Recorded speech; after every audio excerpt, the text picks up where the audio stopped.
J'appelle maintenant Charles Darian qui va nous parler des travaux de recherche clinique et fondamentale dans le cancer du rein et le cancer de la prostate. Ah, il est... Ok, donc tu vas pouvoir nous... Donc Idir Ouzaïd va nous parler du changement de paradigme dans la prise en charge des angiomyolipomes du rein.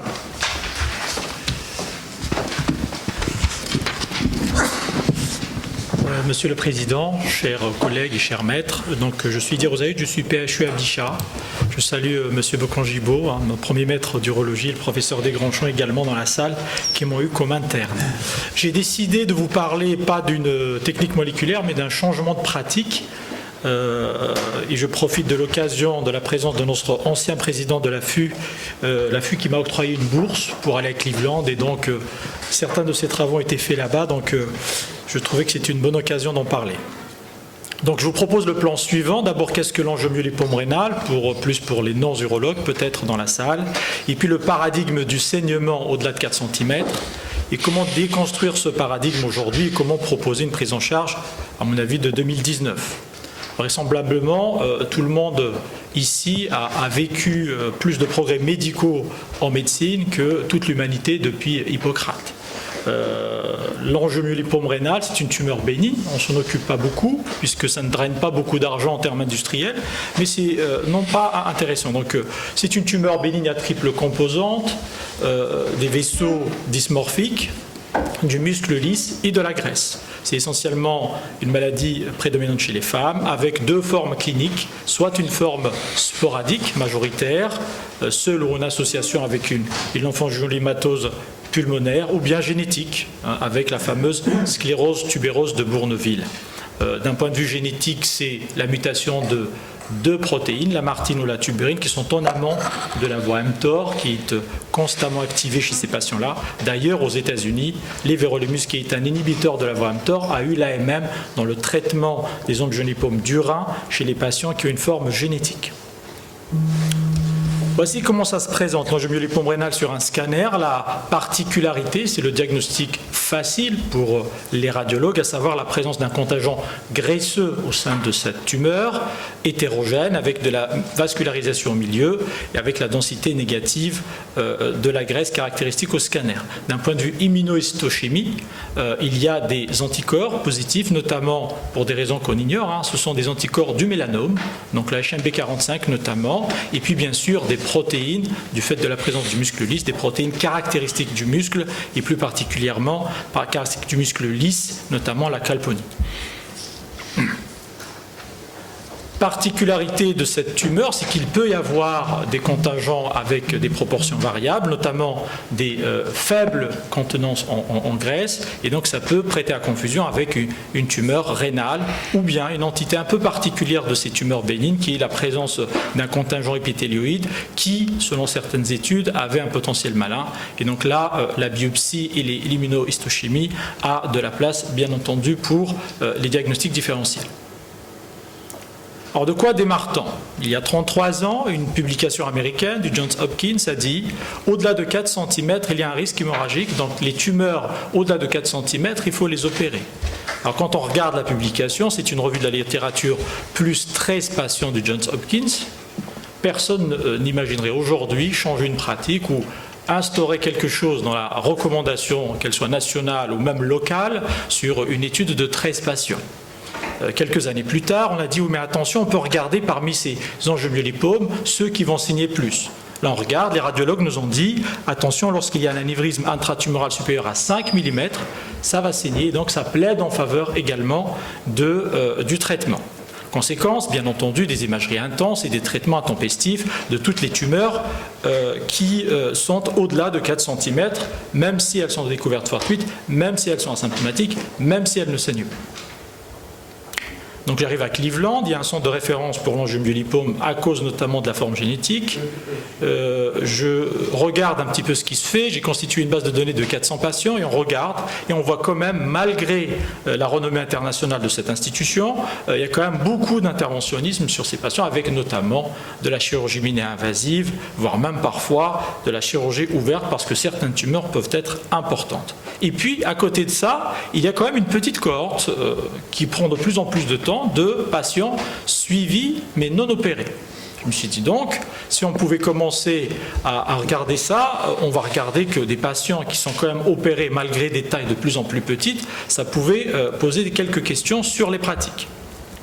Donc je me suis dit, si on n'opérait pas les angiomyolipomes, qu'est-ce qui se passe? Ou en tous les cas, ceux qu'on opère, pourquoi on les opère secondairement après une période de surveillance? Donc on a regardé sur une cohorte de 130 patients, des patients surveillés dans un premier temps, puis qui sont sortis de la surveillance active. On a voulu regarder les raisons de la sortie. Donc les causes d'interruption de la surveillance active après un suivi de plus de 4 ans, c'était des douleurs lombaires. Quand on sait que les rhumatologues nous disent une douleur lombaire en France, chez des gens de plus de 40 ans, c'est quasiment un Français sur 2, on peut s'interroger sur la cause à effet entre une tumeur de 4 cm ou de 5 cm et une douleur lombaire. Ça peut en tous les cas prêter à... En tous les cas, on peut s'interroger là-dessus. La croissance tumorale à la radiologie de 23%, je vais revenir un petit peu plus lentement dessus. L'hémorragie rétropéritonéale, 17%. Et puis le choix du patient, puisque les patients sont inquiets, on leur dit vous avez une tumeur qui peut grossir, qui peut saigner, qui peut vous emmener en réanimation. Et donc ils ne supportent pas l'idée de la surveillance active, mais ça c'est relativement retrouvé dans toutes les tumeurs, y compris de la prostate ou du rein, voire même dans d'autres organes. Les traitements actifs qui étaient le plus proposés, c'était de la néphrectomie partielle ou de l'embolisation sélective. Sur cette cohorte-là, il y avait un seul patient qui a nécessité une transfusion pour une hémorragie rétropéritonéale qui a été surveillée en unité de soins intensifs. Quand on regarde les analyses univariées et multivariées de ces personnes-là qui interrompent la surveillance active, on a remarqué que la taille était un facteur de sortie de surveillance active en analyse multivariée. Encore une fois, est-ce que c'est parce que c'est les chirurgiens qui considéraient que c'était important donc on les sortait, ou bien c'est le patient lui-même? C'est toujours difficile, en tous les cas la maladie elle-même, c'est toujours difficile de le dire. Un peu moins discutable peut-être la présentation avec des symptômes d'emblée, peut-être qu'il y a un peu plus de rationnel là-dessus. Encore une fois, c'est très difficile de rattacher des symptômes généraux à une petite tumeur rénale. Bon, quand on voit le Kaplan-Meier, c'est relativement assez significatif. Mais ce qui était intéressant, c'était qu'on avait regardé dans cette cohorte-là des patients qui avaient des tumeurs de plus de 4 cm. Est-ce que ça saigne vraiment? Sur l'ensemble, il y avait 3 patients seulement, donc moins de 10%, qui avaient un saignement. On n'avait pas beaucoup de détails chez tous les patients sur des saignements importants. Sur les 3, il y en avait un que j'avais cité tout à l'heure, qui avait vraiment un saignement important. Les autres, c'était plutôt des hématuries pas très importantes. 67% quand même de ces patients ont pu être pris en charge et continuer la surveillance active sans aucune intervention.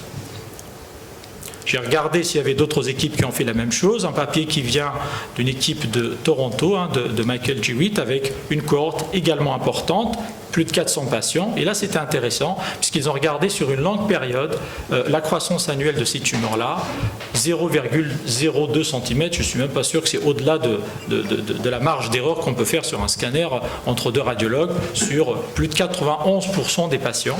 Et ce qui était intéressant également, c'est qu'en fonction de la taille initiale ou la taille de découverte, il n'y avait pas particulièrement une différence entre la progression tumorale en fonction de la taille de départ. Il faut croire que ceux qui vont grossir beaucoup vont grossir, on les découvre gros, mais ceux qui restent là à croissance lente, qui sont la majorité des cas, ne vont pas grossir davantage.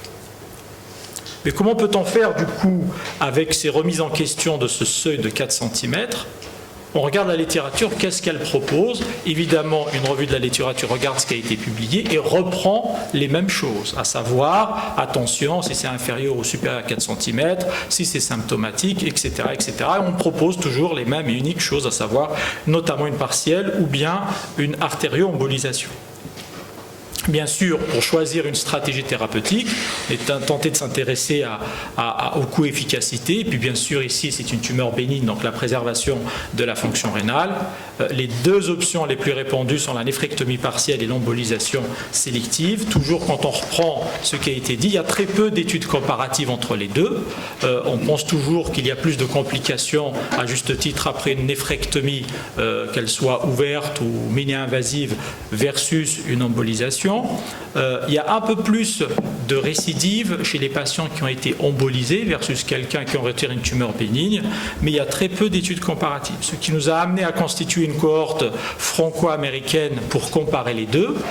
Bichat, Lille et Cleveland, on a comparé l'embolisation sélective chez 51 patients à d'autres personnes qu'on a opérées en néphrectomie partielle mini-invasive. Le critère de jugement principal était le succès, qui était défini par l'absence de réintervention, quelle qu'elle soit d'ailleurs, et puis des critères de jugement secondaire. On s'est intéressé aux complications post-opératoires et péropératoires, et bien sûr la préservation de la fonction rénale. Bon, sans aucune surprise, les patients qu'on embolisait avaient des tumeurs plus grosses, avaient tendance à être plutôt des femmes jeunes. Vous savez qu'il y a une suspicion d'interaction entre la grossesse et la découverte de ces tumeurs-là. Est-ce que c'est un biais de sélection parce que toutes les femmes qui sont enceintes ont des échographies, on ne sait pas trop en tous les cas. Il n'y a pas d'explication directe. Bien sûr, ces patients qui avaient de l'embolisation avaient plus tendance à avoir plus de tumeurs multiples et bilatérales que les autres. Ce qui était intéressant, c'est de savoir, en analyse multivariée, des prédictions du traitement secondaire. Et là, après ajustement sur des choses qui étaient significativement différentes entre les deux groupes, la technique de traitement, à savoir la néphrectomie partielle, faisait nettement mieux que l'embolisation sélective. Et quand on compare les deux, finalement, en termes de complications, c'est quasiment identique. En tous les cas, sur cette cohorte-là, il n'y avait pas de différence, contrairement à ce qu'on pouvait penser, que l'embolisation ne faisait pas particulièrement mieux sur la préservation de la fonction rénale, avec le développement et l'amélioration des techniques de néphrectomie, avec le maximum de préservation. Bien sûr, il y avait moins de réintervention chez les patients opérés. La durée d'hospitalisation et les pertes sanguines étaient en faveur de l'embolisation, mais cela, c'est évident, c'est inhérent aux techniques mêmes. Voici donc par exemple une patiente qui est venue nous voir parce qu'on lui avait dit, voilà, douleur lombaire, découverte d'une masse polaire inférieure de 8 cm. On lui a dit, vous avez un cancer du rein. On a regardé les images en RCP et notre radiologue a été formel. Il s'agit d'un angiomyolipome rénal. Et donc on a dit, oui madame, vous avez une tumeur de 8 cm, mais c'est une tumeur bénigne. Ce n'est pas la peine de vous opérer. Et là, elle a dit, non, hors de question. Mon médecin traitant nous avait dit que, etc. Donc on a discuté 2-3 fois avec elle a quand même insisté pour se faire traiter. Et puis on s'est dit, mais qu'est-ce qu'on va pouvoir lui faire en étant le minimum invasif?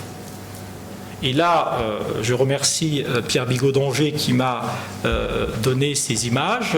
Il a développé, lui, pour traiter les néphrectomies partielles, mais globalement, toutes tumeurs confondues, une technique d'embolisation préopératoire lui permettant de faire l'ablation de la tumeur sans clampage du pédicule, ce qui lui permettait de faire des chirurgies mini-invasives avec un minimum de clampage vasculaire, voire pas du tout, et bien sûr plus rapide, avec des résultats oncologiques et fonctionnels au moyen cours sur une cohorte prospective qui sont encourageants. En tous les cas, il n'y a pas d'infériorité par rapport aux techniques conventionnelles. On s'est dit, et pourquoi on n'utiliserait pas la technique que Pierre a développée, puisque cette technique a été validée en comparaison avec une néphrectomie partielle mini-invasive classique, à notre patiente en rajoutant le robot et l'embolisation en même temps, de manière à faire quelque chose de mini-invasif, de rapide et préserver le maximum de fonction rénale. Donc on l'a envoyé le jour même, juste avant l'intervention, en radiologie. Ce sont les images, je vous ai mis le scanner à titre de comparaison. Donc le radiologue va jusqu'à repérer la branche qui va vers la tumeur, et puis il l'a artério-embolisée. Elle a changé de salle, elle est passée dans la salle du robot pour lui faire une néphrectomie partielle, robot assisté, sans clampage, de manière à ne pas faire d'ischémie chaude chez cette patiente. Bon, l'imagerie, l'anapathe, a confirmé l'imagerie. Il s'agit ici bien entendu d'un angiomyolipome de 8 cm qui a été traité sans aucune complication post-opératoire, mais qui a permis à cette patiente d'avoir une préservation maximale de sa fonction rénale, sachant son âge de départ. Donc en conclusion, le seuil de 4 cm doit être abandonné. Je pense que la surveillance est la meilleure option pour l'angiomyolipome rénal. Dans certaines situations, s'il y a un traitement d'urgence, l'embolisation sélective et le traitement de choix, pour des raisons de temps et de rapidité. Le traitement définitif, à mon avis, contrairement à ce qu'on pourrait penser il y a quelques années, la chirurgie est meilleure que l'artérioembolisation. Il n'y a plus de surveillance derrière si les choses se passent très bien dès le début. Et puis, bien sûr, il y a certaines précautions, notamment pour l'angiomyolipome qui ne contient pas beaucoup de graisse, ou bien pour, à l'inverse, un carcinome à cellules claires qui pourrait avoir un contingent graisseux. Et dans ce cas-là, la biopsie et l'immunohistochimie peuvent être d'un apport intéressant. Je vous remercie.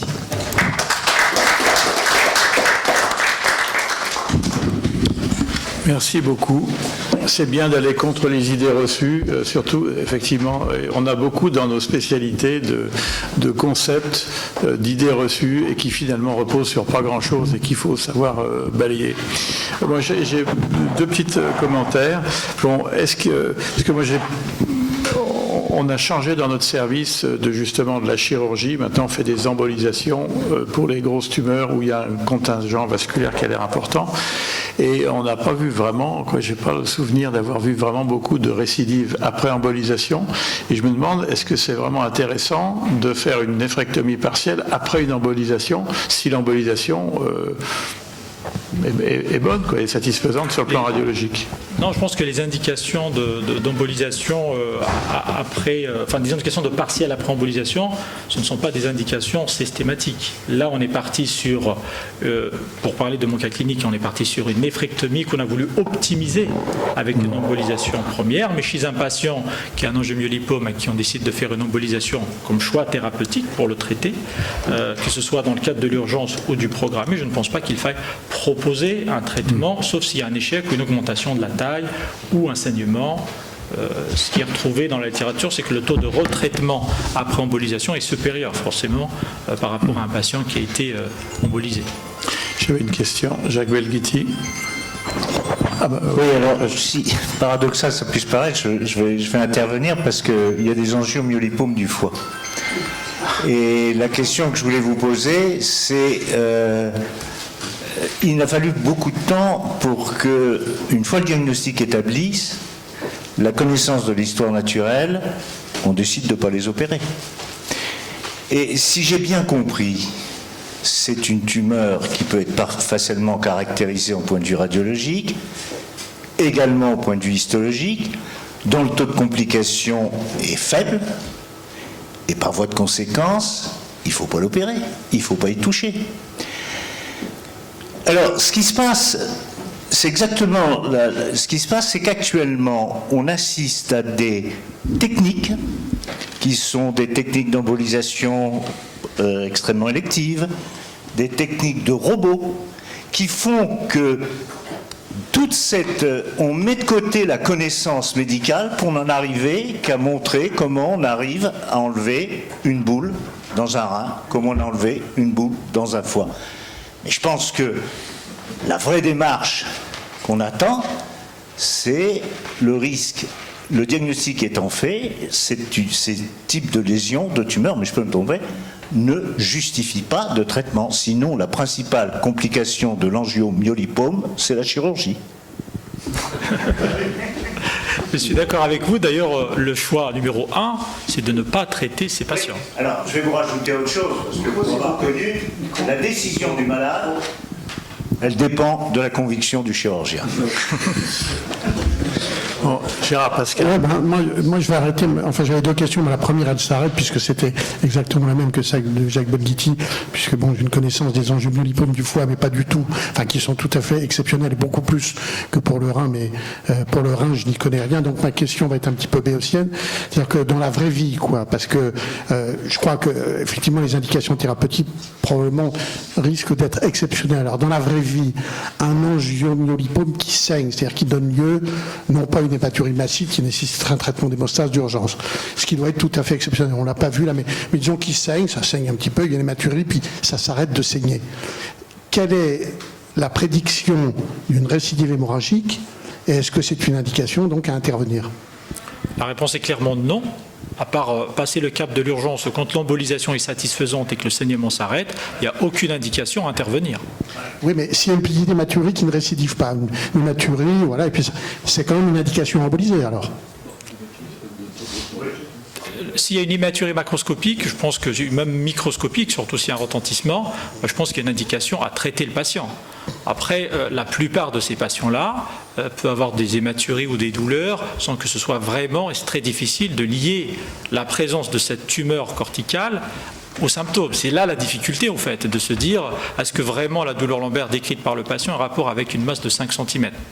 Personne ne peut le dire, je pense. François Desgrands-Champs. Merci.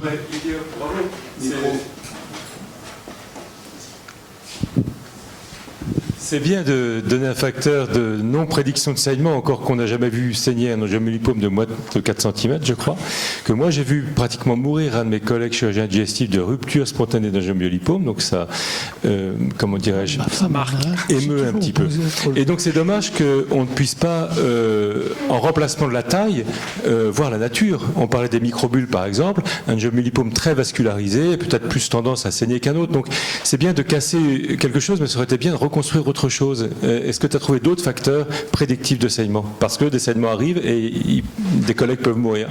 Je pense que le travail, si on veut avancer sur cette piste-là, ce sera d'utiliser, là vous avez parlé des microbules, Alexandre aussi, mais je pense que l'analyse notamment des coupes de scanner avec voir des taux sur des cohortes beaucoup plus importantes que la cohorte de 24 patients décrite en 2002 est une piste intéressante. Le problème de ça, c'est que ça requiert un petit peu de travail, notamment on coupe pour essayer de rentrer, pour faire un modèle intéressant, ce serait de dire à un robot de regarder les coupes de scanner en intelligence artificielle pour dire quel est vraiment celui qui va saigner. Il y a un petit peu de travail, un petit peu de technicité que nous n'avons pas en tous les cas localement. On est réfléchi avec des Canadiens parce qu'ils ont aussi une cohorte de 400 patients. Après, ça pose des problèmes logistiques qui sont faciles à résoudre et c'est vrai que c'est assez intéressant. J'ai pris contact avec l'équipe de McDewitt pour ça. Ça avance doucement parce qu'il faut transférer 400 scanners, il faut trouver les moyens financiers pour le faire, pour quelque chose qui n'attire pas beaucoup d'intérêt, notamment en termes de partenaires, que ce soit académiques, que ce soit industriels, pour dépenser 70 000 € pour financer un programme qui va lire ça, tumeur bénigne, les gens s'en foutent globalement. Oui, vous remettez en question le seuil de 4 cm, on a bien compris, vous prenez la surveillance. Quel est, selon vous, le meilleur examen de surveillance entre le scanner, qui est probablement, mais peut-être l'échographie ou l'IRM? Je pense que le meilleur examen de surveillance, c'est rien du tout. C'est-à-dire que si la patiente a une tumeur de 5 cm, si le patient a une masse qui est pas assez rare que les patients qui ont des saignements, bon, il y a toujours des cas extrêmes, je le concède, d'hémorragie cataclysmique, mais c'est quand même pas, c'est très très rare. C'est très très rare, le fameux syndrome de Van der Leech avec la réanimation, la transfusion, etc. C'est rare. Et bien sûr, quand on a vécu une histoire douloureuse, on se dit que il faut faire quelque chose. Mais sur la masse, je pense qu'il ne faut rien faire. Mais les patients sont inquiets. Qu'est-ce que vous voulez que je vous dise? Monsieur Belghiti disait c'est la conviction du médecin. Même quand on a observé évolutivement, parce qu'il y a eu un moment où on prenait la surveillance, échographique ou scanner, même quand on a observé une certaine évolution vers l'augmentation de volume. Je pense que l'augmentation de volume en soi, indépendamment du reste, n'est pas un facteur jusqu'à présent connu de saignement. Même si on prend la problématique à l'inverse, et ceux qui saignent d'une façon significative sont forcément les plus gros. À l'échographie, à part donner la taille, qui est un examen non invasif et qui permet de donner une taille, maintenant qu'on sait que c'est un angiomyolipome, ce n'est pas un bon examen diagnostique, mais ça peut être un très bon examen de suivi. Encore une fois, le rythme de surveillance, on peut dire tous les 3 ans, tous les 2 ans, mais c'est vraiment, on a vu sur la cohorte canadienne qui a plus de 10 ans de suivi, 91% ne grossissent quasiment pas. Hubert Joannet. Non, mais la question que vous posez, c'est quand même l'intérêt de réaliser des actes inutiles. Et vous avez très bien répondu en disant ça ne sert à rien de les surveiller. Or, on est confronté de plus en plus à ces situations, puisqu'on a des examens d'imagerie de plus en plus précis, et donc on se retrouve avec des patients qui vous interpelle en vous disant est-ce que vous êtes sûr que c'est un kyste biliaire, est-ce que bon, ça c'est facile, mais il y a des lésions qui sont un peu plus difficiles. Et donc il y a un moment où il faut savoir dire non, et donc il faut que le médecin puisse dire écoutez, non, on peut vous rassurer, ça sert à rien. Nous on connaît ça avec les polypes vésiculaires. Ou alors si par malheur il y a un échographiste qui trouve un polype vésiculaire qui est en général de 2 à 3 mm, dont on sait que bon, le risque est infime, en tout cas. Et là se crée toute une surveillance échographique où on va vous dire que ça a peut-être bougé d'1 millimètre, mais on ne sait pas que ça. Et le malade devient absolument esclave de l'échographiste, du médecin qui veut absolument le suivre, alors que c'est inutile. Et donc ça doit nous interroger sur notre pratique, c'est-à-dire, je trouve que vous avez très bien répondu en disant, bon, il y a un moment, ça suffit, il faut pouvoir rassurer les gens et terminer, passons à autre chose. Juste pour abonder dans votre sens, et peut-être que certains collègues d'entre nous ici ont plus d'arguments que moi, mais le système de santé est fait de telle manière qu'un patient qui vient, il est pollué par d'autres collègues, par sa famille, ou par même son médecin traitant parfois, ou voire des médecins d'autres spécialités, vient avec une terreur pas possible en disant il faut me retirer ça. On a beau dire tout ce qu'on veut, on peut être convaincu comme on veut, mais on lui dit nous on ne fait pas ici ça. Mais il va aller dans la clinique d'à côté, dans l'hôpital d'à côté, parce que la CCM, parce qu'il veut rassurer le patient, parce que pourquoi pas rassurer le patient, ça pourrait être aussi un des objectifs de l'OMS d'une bonne santé, c'est un patient qui est bien dans sa tête aussi. Est-ce que faire une néphrectomie partielle pour rassurer un patient, c'est pas de le prendre en charge d'un point de vue sanitaire, même si d'un point de vue comptable ou scientifique ou tout ce qu'on veut, c'est pas un argument valable, je suis d'accord avec vous. Le problème, c'est qu'on est confronté quotidiennement, c'est pas le propre de l'urologie, on a des patients qui viennent, ils ont 85 ans, ils ont des IRM de prostate, faites par le médecin traitant, ils viennent demander une biopsie parce qu'ils ont un cancer de la prostate. Donc, on a beau dire tout ce qu'on veut, mais c'est difficile. Une fois que la terreur est installée, pour la faire sortir des esprits, vous savez que c'est dur.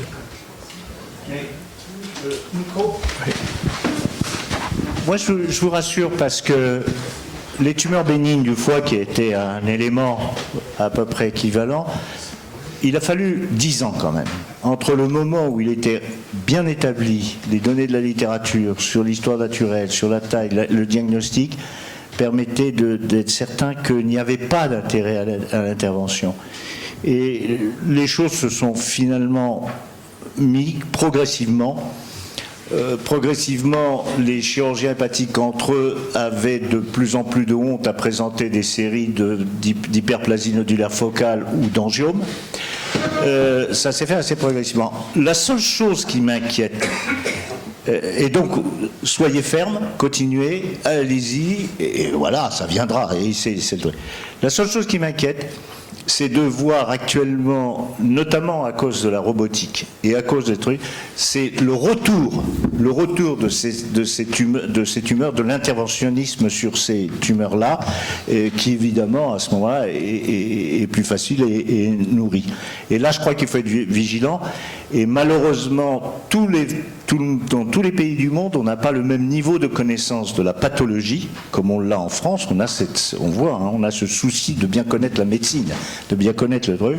Il y a des boules, donc ça s'enlève. Et alors là, je vous prédis pas, j'ai pas regardé, mais je pense que la littérature sur exérèse par voie robotique des angiomyolipomes du rein par les Chinois et les trucs, ça, il doit y avoir plus de 100 papiers. Je sais pas ce que vous en pensez. Oui, pour relayer ce que disait un petit peu Jacques, parce que pour le fond, on a connu pendant des années du tumeur bénigne qu'on a opéré, qu'il ne fallait pas opérer. Donc il a fallu changer de discours. Alors on ne savait pas trop comment faire, changer de discours. Alors finalement, ce qu'on avait dit, c'est si, le risque pour votre tumeur, c'est ça, et le risque si on vous opère, c'est ça. Je pense que c'est probablement le discours le plus audible. C'est pour ça que votre intervention est très intéressante, parce qu'elle est dans cet état d'esprit. Et je la félicite pour ça. C'est-à-dire que je crois que le seul discours qu'on peut avoir vis-à-vis des gens, c'est pas « faut pas vous opérer, il n'y a pas de risque, etc. » C'est que peut-être il y a quand même un certain nombre de risques. Mais votre risque, il est de temps, et si on vous opère, le risque, c'est la chirurgie, comme a dit Jacques Belghitti, il est de temps. Enfin, le risque, anesthésie, chirurgie. Je pense que ça, en général, les gens quand même entendent. Moi, je voudrais rajouter un élément dans la discussion, c'est que pour les tumeurs bénignes, le risque qu'on a souvent en tête, c'est que ça devienne une tumeur maligne. Et là, c'est pas du tout le cas. C'est chez quelqu'un qui est jeune, qui a 25 ans ou 30 ans. Je me rappelle d'une jeune femme qui avait un gros angiomyolipome que j'ai surveillé pendant 10 ans. Ça va très bien. Il était plus de 5 cm. Et un beau jour, elle se met à saigner, mais la rage, donc elle a failli mourir aussi, comme l'a dit. Et donc, ça pose vraiment un problème. C'est plus délicat dans l'éducation parce que là, vraiment, c'est un risque pratiquement vital pour certaines tumeurs. Donc ça doit un peu tempérer notre jugement. C'est pas pour dire qu'on est interventionniste, mais nous, notre conduite, je regarde un imageur, c'est de voir s'il y a un contingent vasculaire important et auquel cas on fait emboliser, mais on n'opère pratiquement plus les angiomyolipomes. On est d'accord, le référentiel, en tous les cas local que nous avons, c'est de ne pas opérer ces patientes-là. On ne propose pas autre chose, même pas d'embolisation. On propose un suivi, en certains cas, des patientes qui ont des volumes importants, mais sans aucune conviction sur le rythme, c'est vraiment au cas par cas. Il n'y a pas de référentiel clair, en tous les cas, sur le rythme de surveillance, ni avec quels moyens. Et puis, il y a aussi ces angiomyolipomes qui sont par de maladies génétiques qui sont absolument gigantesques, qui font plusieurs kilos. Ouais. Et donc, aux États-Unis, il y a des médicaments maintenant pour contrôler la progression. Encore une fois, c'est des médicaments qui ont des effets secondaires importants. Mais le problème des patients qui ont, j'en ai pas parlé ici, des patients qui ont des mutations génétiques, c'est bilatéral et c'est récidivant. Donc si on s'amuse à intervenir à chaque fois, il ne reste plus de parenchyme rénal, donc on est plus dans la surveillance de ces patients-là, d'où l'intérêt de certaines thérapeutiques médicamenteuses. Malheureusement, les problèmes des thérapeutiques, c'est qu'il y a un effet sur le nombre d'interventions, un critère de jugement en évolution, mais ce sont des inhibiteurs de mTOR, ce sont des médicaments qu'on proscrit dans le cancer du rein notamment, et ce sont des médicaments avec énormément d'effets secondaires. Donc quand on a des enfants qui ont des angiomyolipomes comme ça, c'est compliqué de les mettre sous des thérapeutiques très toxiques. Bien, merci beaucoup pour cette présentation. Charles Darian.